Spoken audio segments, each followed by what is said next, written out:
Welcome to Pindar Poetry. We hope you learned something new. In this video, I will show how to change Lincoln MKZ key battery step by step. First, locate the release tab on the key fob and press it to remove the metal key.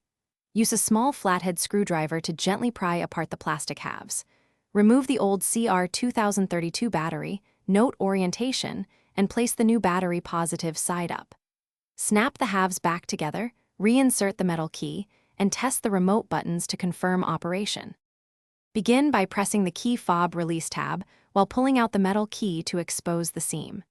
Gently insert a small flathead screwdriver into the seam and twist just enough to separate the plastic pieces.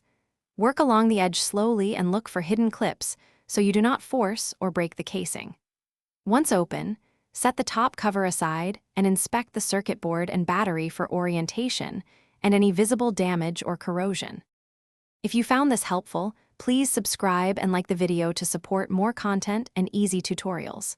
Quick recommendation: musical notes bring your space to life with the Echo Dot smart speaker for hands-free timers and music while you work.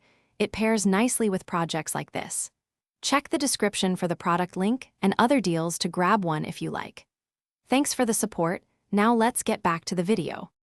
With the fob open, carefully note the orientation of the old battery so you can match it precisely.